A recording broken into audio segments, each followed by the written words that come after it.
What's up? I'm Scott. I play drums in Shapes and Colors. I'm Bob. I slap at the yes. I'm Travis. I sing and play guitar. I'm Mike. I sometimes shout things and I dance and play guitar. I was gonna say. I'm Kyle. I play the steel strings on top of magnets.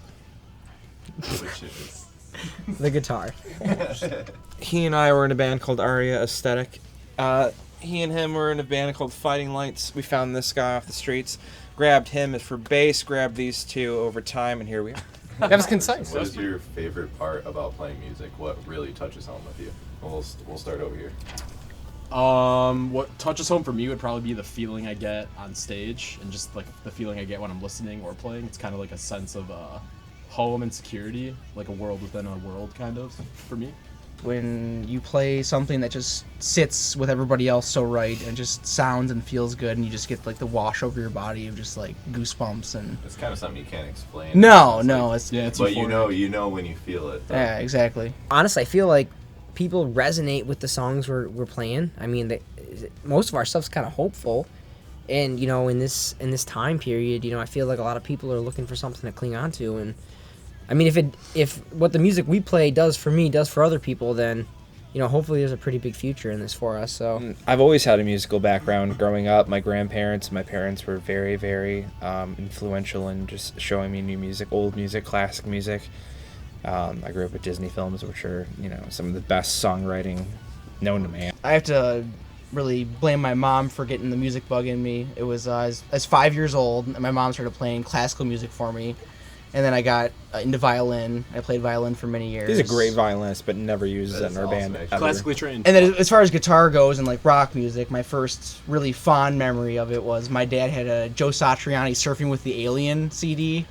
Great seat. And so That's wonderful. I would always steal it and put it in the stereo and play it like Always With You, Always With Me, and then Satch Boogie and all these Joe Satriani tunes that I can't play still. A couple years ago, we were recording our EP on display in Nashville with Aaron Sprinkle, and it was 4th of July. Yep. And we were walking back from the downtown Nashville fireworks with the Nashville Symphony Orchestra. It was amazing. Highest production value fireworks I've ever seen. And we heard this loud, punk rock music, and we were drunk as shit at this point. So we were like, dude, we gotta, find out where that's coming from.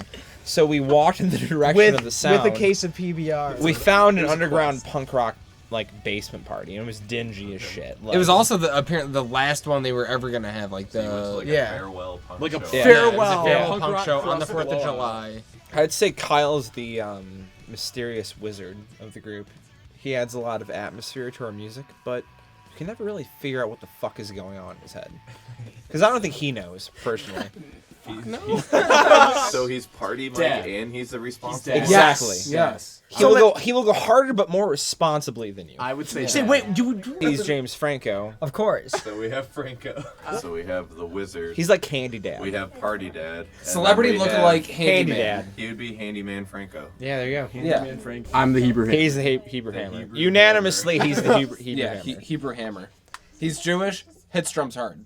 I'm the Bumbles. I've Bumble. accepted it. Bumble. Travis is a clumsy one. I would for be sure. second in place. easily. I'm the clumsy Easily. nerd. We'll call for you sure. Bumble. We had just finished recording collectively. Shapes had recorded our first full-length album. Right around the time I got asked to audition for Search the City, and so I tried out for them, and they ended up.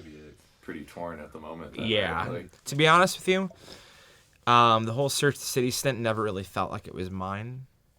I feel like these guys are my brothers, and we've created something that I'm really proud of.